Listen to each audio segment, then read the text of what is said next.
Welcome back to our YouTube channel Edu IGNOU. तो last में हमने अमीनो एसिड्स की बात करी थी। आज उसका ही एक फर्दर टॉपिक प्रोटीन्स, उनके टाइप्स और एक एक करके उनके सभी के फंक्शंस हम डिस्कस करने वाले हैं। ये एक बहुत ही इंपॉर्टेंट टॉपिक होने वाला है एग्जाम पॉइंट ऑफ व्यू से। इसके क्वेश्चंस जो हैं वो डायरेक्ट पूछ लिए जाते हैं। तो चलिए गाइस शुरू करते हैं बिना ज़्यादा टाइम वेस्ट किए हुए। तो चलिए सबसे पहले देखते हैं हमारे जो प्रोटीन्स होते हैं वो क्या होते हैं। प्रोटीन्स के बिल्डिंग ब्लॉक्स होते हैं अमीनो एसिड्स। बिल्डिंग ब्लॉक्स क्या होते हैं? जिनसे मिलकर कोई भी चीज बनी होती है।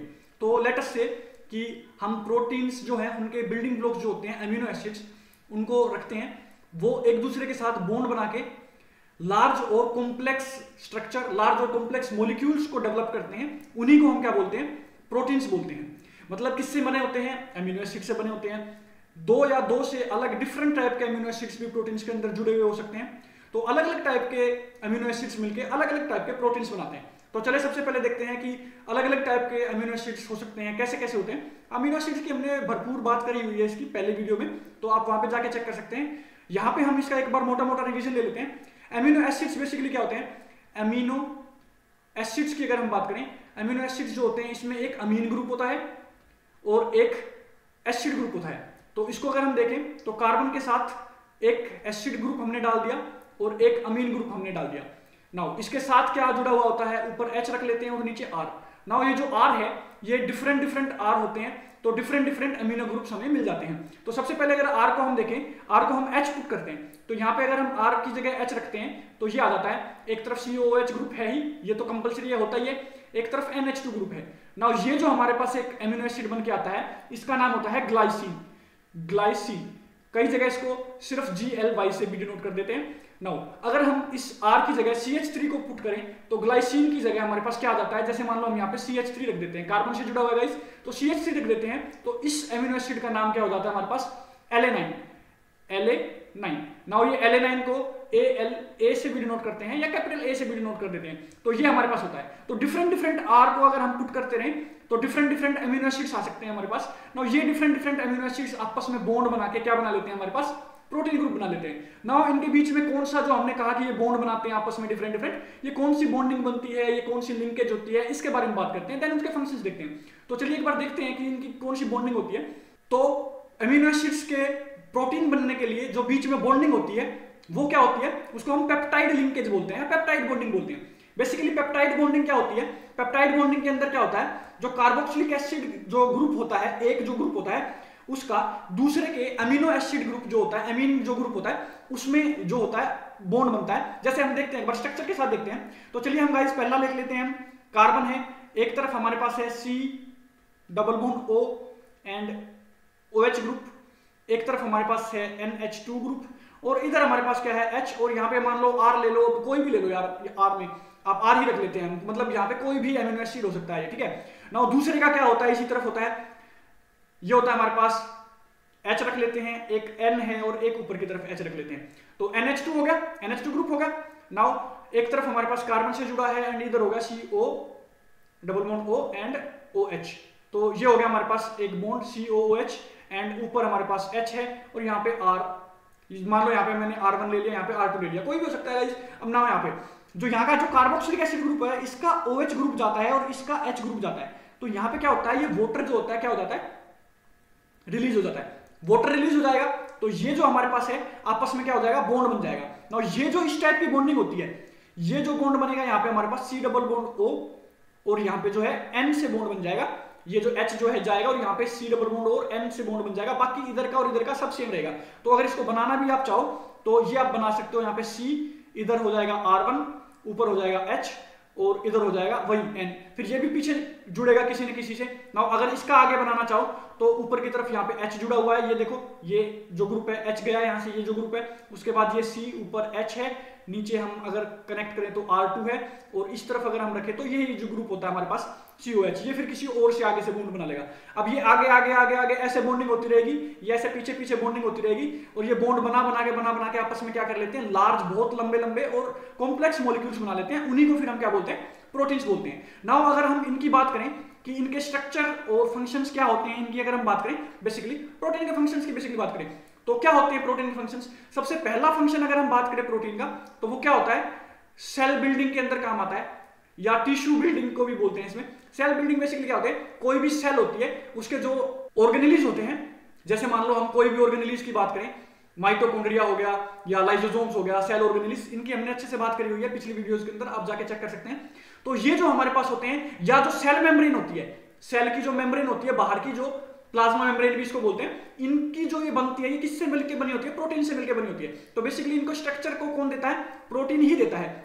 तो ये जो होती है सेल बिल्डिंग में हेल्पफुल होता है, टिश्यू बिल्डिंग में हेल्पफुल होता है। दूसरा इसका फंक्शन क्या होता है, दूसरा इसका फंक्शन होता है कि ये जो होता है फ्लूइड बैलेंस को मेंटेन करके रखता है, फ्लूइड बैलेंस को मेंटेन करके रखता है। ये साइटोप्लाज्म वगैरह में फ्लूइड बैलेंस को मेंटेन करता है। और इसके फंक्शंस की अगर हम बात करें तो ये क्या करता है, इम्यून सिस्टम में हेल्प करता है। ये होता है बहुत सारी जो एंटीबॉडीज होती हैं, बहुत सारी जो एंटीबॉडीज होती हैं, एंटीबॉडीज वो किससे मिलकर बनी होती है, प्रोटीन से मिलकर बनी होती है। नाउ प्रोटीन से मिलकर बनी होती है। तो जो फॉरेन इन्वेडर्स होते हैं, फॉरेन इन्वेडर्स मतलब बाहर से आने वाले, जैसे वायरसेस हो गए, बैक्टीरिया हो गए, जो हार्मफुल होते हैं बॉडी के अंदर, तो वो होते हैं जो, उनको क्या करता है ये एंटीबॉडीज, उनको किल करती हैं, उनको बेसिकली उनसे प्रोटेक्ट करती हैं। तो इम्यून सिस्टम ऑब्वियसली बढ़ाएंगी।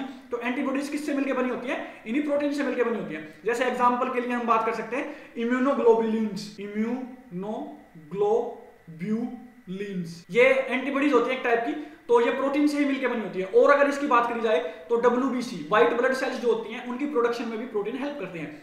प्रोटीन जो होते हैं वो WBC, व्हाइट ब्लड सेल की भी उसमें हेल्प करते हैं। तो अगर इसको पूरा एकदम रिवाइज किया जाए तो प्रोटीन्स के बिल्डिंग ब्लॉक्स अमीनो एसिड्स होते हैं, अमीनो एसिड से मिलकर बने होते हैं। अमीनो एसिड्स वो ग्रुप होते हैं जिसमें अमीन और एसिड दोनों ग्रुप होते हैं। तो इनकी लिंकेज को हम क्या बोलते हैं, पेप्टाइड लिंकेज। जो इसका COH ग्रुप होता है, इससे OH ग्रुप और यहाँ से H ग्रुप जाता है और ये लिंकेज बन जाती है और आगे बहुत सारे बड़े बड़े जो लार्ज कॉम्प्लेक्स स्ट्रक्चर्स बना लेते हैं, उनको हम प्रोटीन्स बोलते हैं।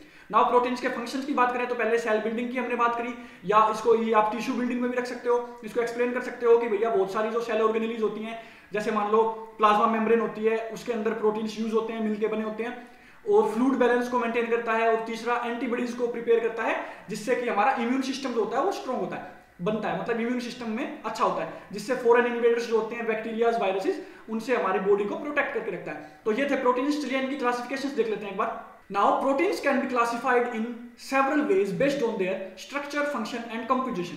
तो सबसे पहले देखते हैं कि स्ट्रक्चर के बेसिस पे, on the basis of structure, classification of proteins. तो सबसे पहले हम देखते हैं प्राइमरी स्ट्रक्चर। सेकेंडरी स्ट्रक्चर में फिर दो आ जाते हैं, अल्फा हेलिक्स और beta sheets. Then tertiary structure हमें पढ़ना होता है, देन क्वाटरनरी स्ट्रक्चर हमें पढ़ना होता है। नाउ बाय कंपोजिशन, मतलब कौन कौन से एटम्स, मॉलिक्यूल्स उसके अंदर लगे हुए हैं, कौन कौन से कंपोजिशन के अंदर है, उनके बेसिस पे अगर हम क्लासिफिकेशन करें तो ये तीन टाइप की होती है, सिंपलर, ग्लाइकोप्रोटीन और लिपोप्रोटीन। इनको एक अलग से हम डिटेल में पढ़ेंगे इनको। नाउ सिंपल प्रोटीन्स के अंदर भी दो होते हैं, एक होते हैं फाइब्रस प्रोटीन, एक होते हैं ग्लोबुलर प्रोटीन्स। ये बेसिकली स्ट्रक्चर के हिसाब से होते हैं, बट इनको हमने कंपोजिशन में रखा हुआ है। नाउ हम बात करते हैं कि फंक्शंस के हिसाब से अगर देखा जाए तो एंजाइम्स होते हैं गाइस, ट्रांसपोर्ट प्रोटीन्स होते हैं, थर्ड वन हमारे स्ट्रक्चरल प्रोटीन्स होते हैं जो स्ट्रक्चर प्रोवाइड करते हैं, एंड देन हार्मोनल प्रोटीन्स होते हैं। तो इनके फंक्शंस हम पढ़ेंगे। तो चलिए गाइस एक एक करके इनकी क्लासिफिकेशंस में है जो उनको कंप्लीट करते हैं। ये जो ग्लाइकोप्रोटीन्स होते हैं और ये जो लिपोप्रोटीन्स होते हैं और यहाँ पे जो बाई स्ट्रक्चर होते हैं, इनके डायरेक्ट क्वेश्चन बन जाते हैं। तो ये आपको अच्छे से पढ़ना है, पेन पेपर लेके बैठिए, इनके नोट्स बनाते चलिए, वरना आपको स्लाइड्स भी मिल जाएंगी इनकी, जो ये नोट्स हैं ये आपको मिल भी जाएंगे हमारे टेलीग्राम चैनल एजुइग्नू पे। नाउ सबसे पहले हम देखते हैं on the basis of structure. हमने स्ट्रक्चर से पढ़ा था, इसके हमने पढ़े थे 4 थे, primary, secondary, tertiary and quaternary. तो सबसे पहले इसका प्राइमरी स्ट्रक्चर देखते हैं। बेसिकली प्राइमरी स्ट्रक्चर क्या होता है, प्राइमरी स्ट्रक्चर जो प्रोटीन होता है उसके अंदर क्या होता है, लीनियरली जो अमीनो एसिड्स होते हैं वो जुड़े हुए होते हैं। लीनियरली का क्या मतलब है कि एक अमीनो एसिड जुड़ा है, दूसरा जुड़ा है, तीसरा जुड़ा है, चौथा जुड़ा हुआ है, पांचवा, छठा, ऐसे करके लीनियरली, मतलब एक लाइन के अंदर जुड़े हुए होते हैं। हाँ ये बेंड हो सकता है, ऐसे लाइन बेंड हो सकती है, बट एक ही उसके अंदर होगा। अगर उसको स्ट्रेच करेंगे तो वो एक लाइन के अंदर फॉर्म हो जाता है। तो वो होता है प्राइमरी स्ट्रक्चर। इसको बोलते हैं बेसिकली वन डायमेंशन के स्ट्रक्चर में होता है, सिर्फ एक लीनियर होता है, लीनियर स्ट्रक्चर, तो उसी को हम बोलते हैं primary structures. Now secondary structure की अगर हम बात करें तो ये क्या होता है, जो लीनियर होता है, ये जो लीनियर स्ट्रक्चर होता है, वन डायमेंशन का होता है, इसको बेसिकली फोल्ड कर दिया जाता है, फोल्ड कर दिया जाता है। वो फोल्ड करने के लिए जो हमारी बीच में बॉन्डिंग होती है वो कौन सी होती है, हाइड्रोजन बॉन्डिंग के साथ जुड़े हुए होते हैं। इनको पढ़ेंगे, इनको एक बार देखेंगे अच्छे से। तो इसमें दो टाइप के होते हैं बेसिकली सेकेंडरी स्ट्रक्चर के अंदर, alpha helix and beta sheets. Alpha helix क्या होते हैं, बेसिकली अल्फा हेलिक्स की अगर बात करी जाए तो ये स्प्रिंग की तरह होते हैं, ऐसे होते हैं ये, और ये जो स्प्रिंग होते हैं ये इस टाइप में, अभी आपस में बीच में एक दूसरे के साथ ये जो स्प्रिंग होते हैं इनके बीच में क्या बनी होती है, हाइड्रोजन बॉन्डिंग बनी होती है। क्या बनी होती है, हाइड्रोजन बॉन्डिंग। और दूसरे होते हैं beta sheets. Beta sheets basically क्या होती है, एक ये शीट है, इससे जोड़ दिया दूसरी शीट, फिर इससे जोड़ दी तीसरी शीट, फिर इससे जोड़ दी चौथी शीट। ये ऐसे शीट बेसिस पे जुड़े होते हैं। अब एक शीट होगी, ये क्या होगा, एक प्लेन हो गया, 2 डायमेंशनल हो गया। तो बेसिकली जो सेकेंडरी स्ट्रक्चर होता है उसको हम 2 डायमेंशनल में काउंट करते हैं, और बेसिकली 1 डायमेंशन को ही फोल्ड करके आता है। प्रोटीन फोल्डिंग का भी आगे एक आएगा। तो बेसिकली क्या होता है, ये होता है। नाउ अगर इनकी स्ट्रक्चर को देखा जाए तो ये होते हैं बेसिकली, ये अगर देखा जाए तो प्राइमरी स्ट्रक्चर के अंदर डायरेक्ट प्रोटीन्स आपस में जुड़े हुए, सॉरी अमीनो एसिड्स डायरेक्ट जुड़े होते हैं लीनियरली। नाउ अगर इसकी सेकेंडरी स्ट्रक्चर देखा जाए तो ये हो गया हमारा अल्फा हेलिक्स, जो कि स्प्रिंग की तरह है। अब बेसिकली ये ऐसे बना हुआ है गाइस, ये 2 डायमेंशन में पेज पे बना हुआ है तो इसलिए दिख रहा है। नाउ यहाँ पे आप देख सकते हैं बीटा शीट्स में ये एक पूरी शीट है। नाउ उसको कनेक्शन है दूसरी शीट, नाउ फिर तीसरी शीट, नाउ फिर फोर्थ शीट। ये आपस में कैसे जुड़े होंगे, हाइड्रोजन बॉन्डिंग के साथ जुड़े होंगे। अब ये जो एक शीट है मान लो, और ये जो दूसरी शीट है मान लो, ये आपस में किससे कनेक्टेड होती है, हाइड्रोजन बॉन्डिंग से कनेक्टेड होती है। तो ये जो है हाइड्रोजन बॉन्डिंग से। नाउ थर्ड अगर हम इसी की बात करें तो थर्ड हमारा होता है टर्शरी स्ट्रक्चर। टर्शरी स्ट्रक्चर में बेसिकली क्या होता है, ये जो सेकेंडरी स्ट्रक्चर होता है, 2D स्ट्रक्चर होता है, बेसिकली सेकेंडरी स्ट्रक्चर होता है, इसी की और फोल्डिंग हो जाती है, और फोल्डिंग हो जाती है। तो प्रोटीन फोल्डिंग बोलते हैं उसको बेसिकली। तो फोल्डिंग क्या होता है, प्रोटीन फोल्डिंग क्या होता है, प्रोटीन फोल्डिंग जो होता है वो क्या होता है कि और ज्यादा फर्दर कॉम्प्लेक्स स्ट्रक्चर में चला जाता है, क्रिटिकल स्ट्रक्चर में चला जाता है, जिससे कि क्या हो जाता है, नया स्ट्रक्चर बन के आता है, 3 डायमेंशनल स्ट्रक्चर बन के आता है। तो उसको हम बोल देते हैं टर्शरी स्ट्रक्चर। उसको हम क्या बोल देते हैं गाइस, टर्शरी स्ट्रक्चर। जैसे कि आप यहां देख सकते हैं, यहां पे आप देखेंगे अगर, तो ये हमारे पास है अल्फा हेलिक्स और ये हमारे पास है बीटा शीट्स। तो दोनों आपस में जुड़े हुए हैं और ज्यादा फोल्डिंग हुई है, तो उसको हमने क्या बोल दिया, टर्शरी स्ट्रक्चर। तो अगर मान लो मैं बात करूं कि ये अल्फा हेलिक्स जुड़ा हुआ है, देन उसके बाद बीटा शीट जुड़ा हुआ है, देन उसके बाद अल्फा हेलिक्स जुड़ा हुआ है, और ये आपस में और फोल्ड हो रखे हैं, तो इसको क्या बोलते हैं, टर्शरी स्ट्रक्चर बोलते हैं। इसी के साथ एक और इसका प्रोसेस आता है denaturation of protein. Basically denaturation of protein क्या होता है, इसके अंदर क्या होता है कि टेम्परेचर बढ़ाने से या पीएच वैल्यू चेंज करने से प्रोटीन का स्ट्रक्चर जो होता है वो डैमेज हो जाता है। तो उसके जो बायोलॉजिकली जो उसका इनएक्टिव हो जाता है, वो उसके जो फंक्शंस होते हैं प्रोटीन के, वो क्या होते हैं, वो खत्म हो जाते हैं। एग्जाम्पल के लिए जैसे मान लो एग होता है, अब एग के अंदर आप सभी को पता है प्रोटीन होता है, एग होता है। अगर एग को अनबॉइल्ड रखते हैं, मतलब बिना उबला हुआ जो अंडा होता है, जो एग होता है, उसको अगर आप देखें, उसको अगर आप ब्रेक करेंगे तो उसके अंदर से लिक्विड निकलता है, जेली लाइक सब्सटेंस निकलता है। तो उसका जो प्रोटीन होता है वो कुछ और स्ट्रक्चर में होता है उस टाइम पे। नाउ उसको हमने क्या किया, टेम्परेचर में रखा, उबलते हुए पानी में रखा काफी टाइम तक, तो वो क्या हो जाता है, बन जाता है, मतलब उबला हुआ हो जाता है ना, बॉइल्ड एग हो जाता है। तो वो जो होता है क्या हो जाता है, वो सॉलिड फॉर्म में आ जाता है। तो उसका क्या हो जाता है, डीनेचुरेशन ऑफ प्रोटीन हो जाता है। जो उसका इनिशियल प्रोटीन फॉर्म था वो डिग्रेड हो जाता है, वो क्या हो जाता है, अपनी नेचुरल जो बायोलॉजिकली एक्टिव था, जो मतलब बेसिकली जो उसका स्ट्रक्चर था, उससे चेंज होकर किसी और स्ट्रक्चर के अंदर चेंज हो जाता है। तो एक एग्जांपल था डीनेचुरेशन ऑफ प्रोटीन का। बेसिकली क्या होता है denaturation of protein, denaturation of protein is a biological process where protein loses its native shape and structure becoming biological inactive. ये किसकी वजह से हो सकता है, टेम्परेचर या पीएच चेंज की वजह से हो सकता है। तो इसका एग्जांपल भी हमने ले लिया कि बॉइलिंग ऑफ एग हो सकता है। तो चलिएगा इस नेक्स्ट और लास्ट जो स्ट्रक्चर होता है वो क्या होता है, क्वाटरनरी स्ट्रक्चर होता है। क्वाटरनरी स्ट्रक्चर की अगर हम बात करें तो क्वाटरनरी स्ट्रक्चर वैसे 3D होता है यार, 4 डायमेंशन में तो हम नहीं पढ़ते हैं, तो 3D ही होता है। ये क्या होता है, और ज्यादा प्रोटीन फोल्डिंग हो जाता है टर्शरी स्ट्रक्चर का। अब यहाँ पे आप देख सकते हैं टर्शरी स्ट्रक्चर है। अब इस टर्शरी स्ट्रक्चर जो होता है, टर्शरी स्ट्रक्चर जो होता है, ये क्या होता है, क्वाटरनरी में चेंज हो जाता है, और ज्यादा प्रोटीन फोल्डिंग। अब आप यहाँ पे देख सकते हैं, इसमें आपको पता भी नहीं चलेगा कि कहाँ फोल्डिंग हो रखी है, कहाँ अल्फा हेलिक्स है, कहाँ बीटा शीट्स है। तो ये 3 डायमेंशन में ही होता है वैसे तो, बट क्या होता है, और ज्यादा प्रोटीन फोल्डिंग हो जाती है। तो उसको हम क्या बोलते हैं, क्वाटरनरी स्ट्रक्चर बोलते हैं। और ऑब्वियसली इसमें भी क्या होता है, हाइड्रोजन बॉन्डिंग बनी होती है बीच में, क्योंकि इसके अंदर हाइड्रोजन बॉन्डिंग होती है, ये इससे ये बना, इससे ये बना, तो इसके अंदर भी हाइड्रोजन बॉन्डिंग तो होगी। तो द अरेंजमेंट ऑफ 2 और मोर पॉलीपेप्टाइड चेन्स। अब पॉलीपेप्टाइड का क्या मतलब होता है, पॉली मतलब बहुत ज्यादा, और पेप्टाइड का मतलब पेप्टाइड लिंकेज बनी होती है। तो पॉलीपेप्टाइड चेन्स बेसिकली क्या हो गई, अमीनो एसिड से बनी हुई चेन्स हो गई, वो क्या होते हैं, प्रोटीन्स। तो यही हो गया वो मतलब इसका। और सब units into a complex structure, it's fourth and final level of protein structure. ये फाइनल लेवल होता है, फोर्थ लेवल, इससे ज्यादा नहीं जाती है, ये फाइनल प्रोटीन फोल्डिंग बन के फाइनल लेवल पे आया होता है। तो ये होता है हमारा quaternary structure. Now on the basis of, अगर आगे पढ़ा जाए तो on the basis of functions अगर हम बात करें तो 4 टाइप के हमने पढ़े थे on the basis of functions, protein की क्लासिफिकेशंस। तो फर्स्ट हमारा होता है एंजाइम्स, सेकंड हमारा होता है ट्रांसपोर्ट प्रोटीन्स, थर्ड हमारा होता है स्ट्रक्चरल प्रोटीन्स, एंड फोर्थ होता है हार्मोनल प्रोटीन्स। तो एक एक करके देखते हैं। तो सबसे पहले हम पढ़े एंजाइम्स क्या होते हैं। एंजाइम्स क्या होते हैं, बायोलॉजिकल कैटलिस्ट होते हैं, या बायोकेमिकल कैटलिस्ट भी आप इनको बोल सकते हैं। बायोकेमिकल कैटलिस्ट क्या होते हैं, जैसे मान लो एग्जांपल के लिए, अगर हम फूड डाइजेस्ट करें बाहर के एनवायरनमेंट में, तो बहुत ज्यादा टाइम ले लेते हैं, मच टाइम ले लेते हैं। जब हम मतलब बॉडी के अंदर फूड डाइजेस्ट होता है उससे बहुत ज्यादा टाइम लग सकता है। नाउ बॉडी के अंदर तो 6 घंटे के अंदर खाना हो सकता है, तो बॉडी के अंदर ऐसे क्या चीज है जो उसको डाइजेस्ट कर रही है? वो क्या होते हैं? बायोकेमिकल एंजाइम्स होते हैं जो डाइजेशन ऑफ फूड की जो रिएक्शन है उसको स्पीड अप कर देते हैं, उसको बहुत ज्यादा बढ़ा देते हैं, उसकी स्पीड को बेसिकली। तो एंजाइम्स में एग्जांपल के लिए अगर हम बात करें तो एमाइलेज। एमाइलेज क्या होता है? बेसिकली कार्बोहाइड्रेट को डाइजेस्ट करता है। नाउ जो एमाइलेज होता है इसका अगर हम एग्जांपल लें तो माउथ के अंदर ही हमारा क्या रिलीज होता है? सलाइवा रिलीज होता है। सलाइवा के अंदर कौन सा एंजाइम होता है? Salivary amylase. ये क्या करता है? स्टार्च को और कार्बोहाइड्रेट को माउथ से ही डाइजेस्ट करना शुरू कर देता है। इसलिए कहते हैं कि खाना जो है वो चबा चबा के खाना चाहिए ताकि माउथ से ही डाइजेशन का प्रोसेस इजीली हो सके, स्टार्ट हो सके। तो एंजाइम्स हो सकते हैं पहले। दूसरे अगर हम पढ़े तो transport protein. Now transport proteins basically क्या होते हैं? बॉडी के अंदर बहुत सारे ऐसे ट्रांसपोर्ट प्रोटीन्स होते हैं जो एक चीज से दूसरी जगह, मतलब एक जगह से दूसरी जगह पे किसी भी चीज को ट्रांसपोर्ट करते हैं। जैसे एग्जांपल के लिए कोई भी मॉलिक्यूल है, जैसे मान लो हम बात करें हेमोग्लोबिन की, हम बात कर लें हेमोग्लोबिन।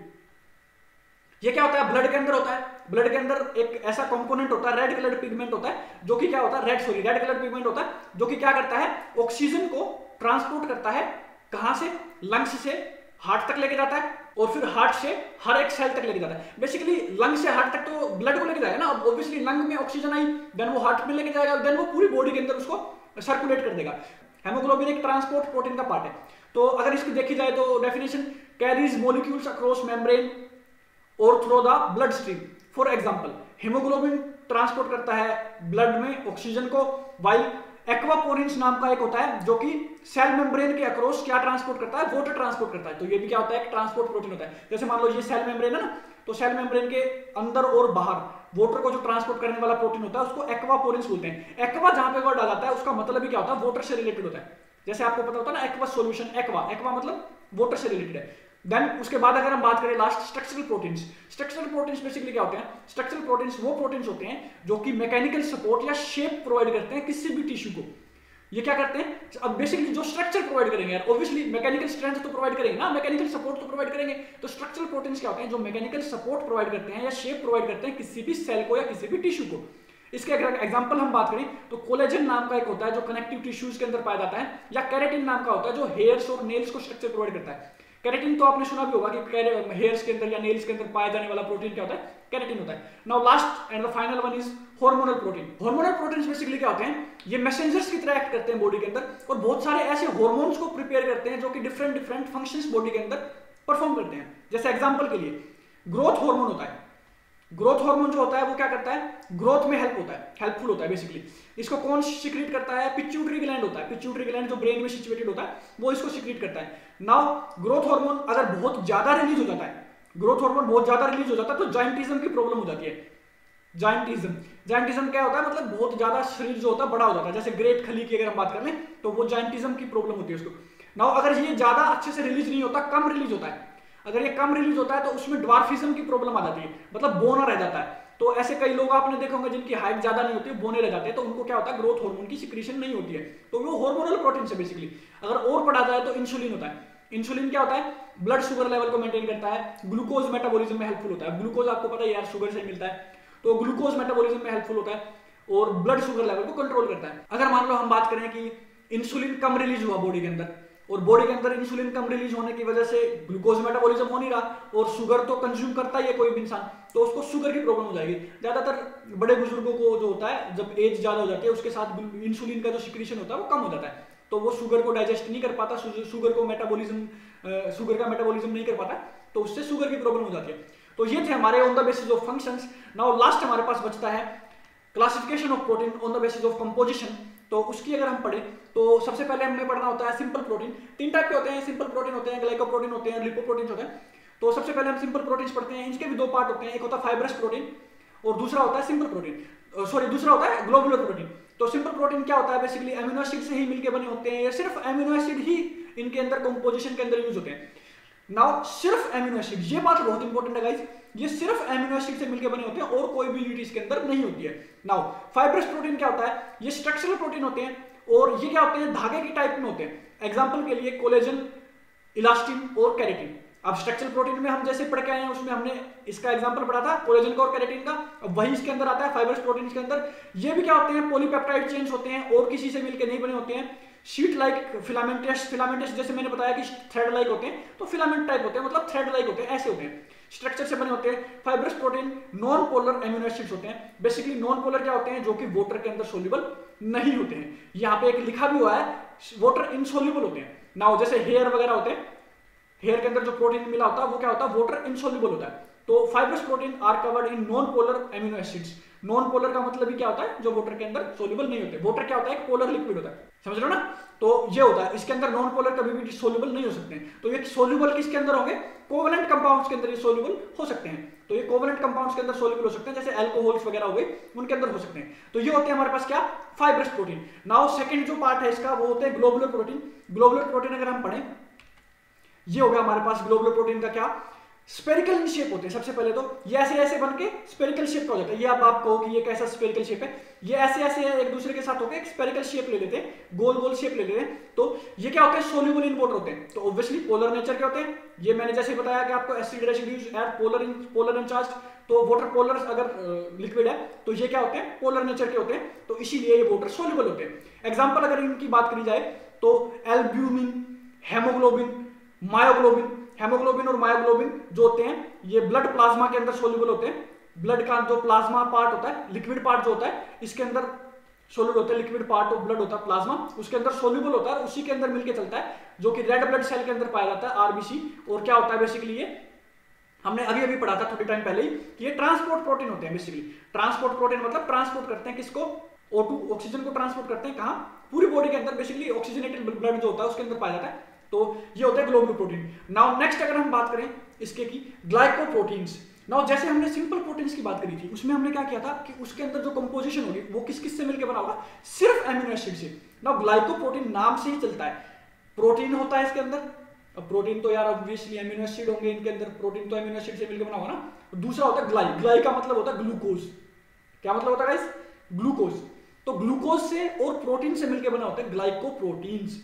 ये क्या होते हैं, ये प्रोटीन्स होते हैं अटैच्ड विद शुगर चेन्स। जैसे कि मैंने बताया शुगर चेन्स मतलब कार्बोहाइड्रेट, ग्लूकोज, उनसे मिलकर बने होते हैं। और ओलिगोसैकेराइड्स, ओलिगोसैकेराइड्स भी एक ग्लूकोज का कार्बोहाइड्रेट का एक पार्ट है। अगर इसको अच्छे से आपको पढ़ना है तो आप जाके कार्बोहाइड्रेट वाली वीडियो भी देख सकते हैं। तो जो कि क्या करते हैं, डिफरेंट फंक्शंस प्रोवाइड करते हैं। बेसिकली इनका फंक्शंस डिफरेंट क्या होते हैं, अगर इनको इम्यून सिस्टम में हेल्पफुल होते हैं, डिजीज डेवलपमेंट में हेल्पफुल होते हैं, सेल सिग्नलिंग में, तो ये तो फंक्शन है, इनको आप देख सकते हो। बेसिकली क्या होते हैं, सेल सिग्नलिंग में क्या बेसिकली होता है, सेल जो मेम्ब्रेन होती है, सेल जो मेम्ब्रेन होती है उसके अंदर जो बेसिकली लगे होते हैं वो क्या होते हैं, ग्लाइकोप्रोटीन्स होते हैं। जैसे कि आप यहां पे देख सकते हो, ये एक सेल मेम्ब्रेन बनाई हुई है, इसके अंदर क्या होता है, ये फोस्फोलिपिड्स होते हैं, बायलेयर फोस्फोलिपिड्स। इनके साथ साथ क्या जुड़े होते हैं, ये हो गए ग्लाइकोप्रोटीन्स। इसके अंदर क्या है, ये जो अगर आप चेन देख पा रहे हो, ये जैसे मान लो हो गए, ये जो आप चेन देख पा रहे हो ये क्या है, ओलिगोसैकेराइड की चेन है, मतलब शुगर की चेन है बेसिकली। तो इसको आप लिख सकते हो शुगर चेन। ये क्या है, शुगर की चेन है। नाउ ये जो आप देख रहे हो, ये जो होगा, ये क्या होगा, हमारे पास प्रोटीन होगा। तो प्रोटीन जुड़े हैं साथ में शुगर की चेन से, तो उसको हमने क्या बोल दिया, ग्लाइकोप्रोटीन्स। बेसिकली सेल मेम्ब्रेन में और बहुत सारे सेल ऑर्गेनेलीज बनाने में हेल्पफुल होते हैं। और अगर इसके देखें तो डिजीज डेवलपमेंट में होते हैं, इम्यून सिस्टम को स्ट्रॉन्ग करते हैं, व्हाइट ब्लड सेल्स बेसिकली को बनाते हैं, समझ रहे हो ना। और फॉरेन इन्वेडर्स जो आते हैं, जो बैक्टीरियाज और जो वायरसेस होते हैं, उनसे बचाते हैं बॉडी को। बेसिकली बचाते कैसे, अगर हम इसी की बात करी जाए तो ये हमारे पास अगर देखा जाए तो जैसे मान लो कोई ये सेल है, ठीक है, इसके अंदर किसी पोर्शन के अंदर इन्फेक्शन हो गया, यहाँ पे इन्फेक्शन हो गया, तो यहाँ पे क्या होगा, ये जो हमारे पास जो प्रोटीन्स हैं ये यहाँ पे इकट्ठे हो जाएंगे और एंटीबॉडीज जो और प्रोटीन्स होते हैं उनको क्या करेंगे, अट्रैक्ट करेंगे, ताकि इसको प्रिपेयर कर सके, मतलब ताकि इसको क्या कर सके, इसका ट्रीटमेंट कर सके, इसको ट्रीट कर सके, ठीक है। तो ये बेसिकली होता है। नाउ नेक्स्ट की अगर हम बात करें तो फाइनल जो हमारी इसकी क्लासिफिकेशन होती है वो होती है हमारी लिपोप्रोटीन्स। लिपोप्रोटीन्स नाम से ही पता चल रहा है, प्रोटीन्स तो मतलब यार अमीनो एसिड्स तो होंगे ही, प्रोटीन तो होगा, तो अमीनो एसिड्स होते हैं। और लिपो से मतलब क्या होता है, लिपिड्स। लिपिड्स से मतलब होता है यहाँ पे, जैसे ग्लाई से मतलब हम ग्लूकोज का लेके आए थे, कार्बोहाइड्रेट का लेके आए थे, वैसे यहाँ पे लिपोप्रोटीन्स होते हैं, मतलब बेसिकली लिपिड ग्रुप होता है इसके अंदर। तो यहाँ पे लिखा भी है प्रोटीन्स विद लिपिड ग्रुप्स क्या होते हैं, lipoproteins. Important in transporting lipids in the body. Basically क्या होता है, मेटाबॉलिज्म के अंदर हेल्पफुल होता है, कोलेस्ट्रॉल को मेंटेन करता है, ट्रांसपोर्ट करता है लिपिड्स को एक जगह से दूसरी जगह पे। अब ये कई टाइप के होते हैं, HDL, LDL, VLDL। Basically HDL क्या होता है, हाई डेंसिटी लिपोप्रोटीन्स, LDL क्या होता है, लो डेंसिटी लिपोप्रोटीन्स, और VLDL क्या होता है, वेरी लो डेंसिटी लिपोप्रोटीन्स। अब इसमें ना एक चीज की दिक्कत होती है यार, जो हाई डेंसिटी लिपोप्रोटीन्स होते हैं ना, उनका साइज होता है छोटा, और जो लो डेंसिटी होते हैं उनका साइज होता है बड़ा, और जो वेरी लो डेंसिटी लिपोप्रोटीन्स होते हैं उनका साइज होता है और बड़ा। तो बहुत बिगेस्ट साइज के होते हैं, समझ लो। तो ये जो होते हैं साइज जो होता है डेंसिटी के इनवर्सली प्रोपोर्शनल होता है। जितना साइज ज्यादा होगा, जितना साइज ज्यादा होगा उतनी ही डेंसिटी उसकी कम होगी। जैसे मान लो यहां पे दे रखा है लो डेंसिटी साइज बड़ा है और हाई डेंसिटी साइज छोटा है। अब ये जो साइज छोटा है इसको क्या बोलते हैं, इसको गुड लिपोप्रोटीन्स भी बोला जाता है या गुड कोलेस्ट्रॉल भी बोला जाता है। और जो ये हो गया हमारे पास, इसको बैड कोलेस्ट्रॉल बोला जाता है या बैड लिपोप्रोटीन भी बोला जाता है, बैड कोलेस्ट्रॉल। तो ये क्या करता है basically, low density lipoprotein basically क्या करता है, जो कोलेस्ट्रॉल होता है ये क्या करता है, कोलेस्ट्रॉल जो होता है हमारे पास उसको ये क्या करता है, transport cholesterol from liver to various tissues. बहुत ज्यादा जो कोलेस्ट्रॉल बना हुआ है लीवर के अंदर बनता है। अब बेसिकली लीवर के अंदर कोलेस्ट्रॉल बनता है तो लीवर से सारी बॉडी के अंदर डिफरेंट टिश्यूज के अंदर पूरी बॉडी के अंदर ट्रांसपोर्ट करता है लो डेंसिटी लिपोप्रोटीन, कोलेस्ट्रॉल को ट्रांसपोर्ट करता है। नाउ जो हाई डेंसिटी होता है ये क्या करता है, एक्सेस जो कोलेस्ट्रॉल है पूरी बॉडी के अंदर, अब इसने तो ट्रांसपोर्ट कर दिया। जैसे मान लो हमने बात करी कि यहां से लीवर है, ये पूरी बॉडी है, यहां से ट्रांसपोर्ट किया किसने, लो डेंसिटी लिपोप्रोटीन के अंदर नहीं, ठीक है। अब यहां से कुछ तो यूज हुआ, कुछ तो काम हुआ उसका कोलेस्ट्रॉल का, ठीक है। उसके बाद जो एक्सेस था, जो बचा हुआ कोलेस्ट्रॉल था, उसको वापस लीवर तक लेके आएगा हाई डेंसिटी लिपोप्रोटीन। अब हाई डेंसिटी जो लिपोप्रोटीन होता है वो लेके आएगा। अब एक्सेस प्रोटीन को लेके जा रहा है, इसलिए इसको क्या बोल देते हैं, गुड कोलेस्ट्रॉल। इसको क्या बोल देते हैं, गुड कोलेस्ट्रॉल। और इसको क्या बोल देते हैं, बैड कोलेस्ट्रॉल, क्योंकि ये एक तो साइज में बड़ा है और डेंसिटी इसकी कम है, तो ये मोशन करने में बहुत जो होता है वो मतलब मोशन नहीं हो पाता ना इसका ढंग से, क्योंकि साइज में बड़ा है तो मोशन करने में दिक्कत आती है इसको, तो इसलिए इसको बैड कोलेस्ट्रॉल भी बोल देते हैं। तो ये था हमारा लिपोप्रोटीन्स। बेसिकली क्या होते हैं लिपोप्रोटीन्स, इसका स्ट्रक्चर की अगर हम बात करी जाए तो कैसे बनते हैं, क्या होता है, लिपोप्रोटीन्स जो होते हैं ऊपर फॉस्फोलिपिड की लेयर होती है, उसके अंदर क्या होते हैं, कोलेस्ट्रॉल, ट्राइग्लिसराइड और कोलेस्ट्रॉल एस्टर्स जो होते हैं ये अंदर एम्बेडेड होते हैं। तो इसका एक बार पूरा स्ट्रक्चर देखें तो अगर हम बात करें तो जैसे मान लो अंदर क्या होंगे, ये ग्लिसराइड्स हैं और कोलेस्ट्रॉल एस्टर्स हैं, ठीक है। ये इनको बोलते हैं अंदर जो होता है ग्लिसराइड्स और कोलेस्ट्रॉल एस्टर्स, ठीक है। इनके बाहर क्या होता है, फॉस्फोलिपिड की लेयर्स होती है, फॉस्फोलिपिड्स की फॉस्फेट ग्रुप होता है और लिपिड होता है, इनकी लेयर होती है ऐसे सर्कल में, ठीक है।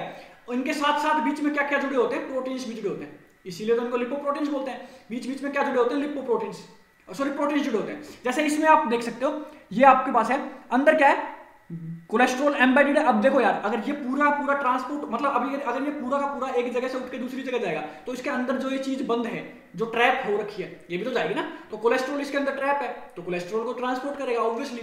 तो फॉस्फोलिपिड की लेयर होती है बाहर की तरफ ये रहा, और इसके साथ ये प्रोटीन भी जुड़े हुए होते हैं इसके साथ, ठीक है। और अंदर क्या होता है, कोलेस्ट्रॉल होता है, ठीक है। तो ये होता है बेसिकली इसका स्ट्रक्चर। अगर इसकी डेफिनेशन अगर आपको पढ़नी है तो ये देख सकते हो आप, प्रोटीन विद लिपिड ग्रुप्स। और कैसे बनता है लिपोप्रोटीन्स, है central core of non polar lipids. Non polar lipids मतलब बेसिकली वाटर के अंदर सोल्यूबल नहीं होते हैं, उन लिपिड्स का क्या होता है, सेंट्रल कोर होता है। ये रहा सेंट्रल कोर, इसके अंदर ये जितने भी हमने बात करी नाउ, जैसे कोलेस्ट्रॉल हो गया, एस्टर्स हो गया, ट्राइग्लिसराइड्स हो गया, ग्लिसराइड्स और ट्राइग्लिसराइड्स मतलब तीन चेन होते हैं उसकी, ठीक है। वो सराउंड किए जाते हैं हाइड्रोफिलिक। हाइड्रोफिलिक का क्या मतलब होता है, हाइड्रो मतलब वर्ड वाटर से रिलेटेड होता है, और फिलिक मतलब लवर, मतलब वाटर लवर, मतलब बेसिकली वाटर से ज्यादा रिपेल नहीं होता है, तो वाटर के अंदर सोल्यूबल हो जाता है। हाइड्रोफिलिक मेम्ब्रेन ऑफ फॉस्फोलिपिड, ये फॉस्फोलिपिड जो होते हैं वो हाइड्रोफिलिक मेम्ब्रेन के होते हैं। ये हमने बात करी हुई है एक और टॉपिक के अंदर जो हमारे पास था, सेल मेम्ब्रेन जब हमने पढ़ी थी बेसिकली, उसके अंदर पढ़ा था फ्लूइड मोज़ेक मॉडल के अंदर, ठीक है। तो आप उसको भी देख सकते हो। और अनएस्टेरिफाइड कोलेस्ट्रॉल, तो ये होते हैं अनएस्टेरिफाइड कोलेस्ट्रॉल, ये होते हैं अनएस्टेरिफाइड कोलेस्ट्रॉल जो बाहर लगे होते हैं, और अंदर होते हैं कोलेस्ट्रॉल एस्टर्स, ठीक है। तो बाहर की जो लेयर है फॉस्फोलिपिड्स, प्रोटीन्स और अनएस्टेरिफाइड कोलेस्ट्रॉल से बनी होती है, और अंदर क्या ट्रैप होते हैं, ट्राइग्लिसराइड्स और कोलेस्ट्रॉल एस्टर्स। तो ये हो गए हमारे लिपोप्रोटीन्स। फंक्शंस हमने इसके देख लिए। जो लो डेंसिटी लिपोप्रोटीन्स होते हैं वो लीवर से लेके पूरी बॉडी के अंदर जाएंगे, और जो हाई डेंसिटी होते हैं वो एक्सेस कोलेस्ट्रॉल को पूरी बॉडी से लेके लीवर तक वापस पहुंचाएंगे। तो ये पूरी बॉडी से एक्सेस कोलेस्ट्रॉल को लेके जा रहा है, इसलिए इसको गुड कोलेस्ट्रॉल बोल देते हैं, इसको बैड कोलेस्ट्रॉल बोल देते हैं। इनका साइज बड़ा होता है, इनका साइज छोटा होता है। तो ये बेसिकली हमारा था लिपोप्रोटीन्स। तो आज की वीडियो में इतना ही रखते हैं गाइस। आई होप आपको वीडियो पसंद आई होगी। अगर आपको वीडियो पसंद आ रही है, कंटेंट अच्छा लग रहा है, तो आप लाइक, शेयर और सब्सक्राइब कर सकते हैं चैनल को। तो चलिए गाइस, मिलते हैं नेक्स्ट वीडियोस में, नेक्स्ट इंपॉर्टेंट टॉपिक्स लेके आएंगे। चलिए guys, take care, bye bye, see you.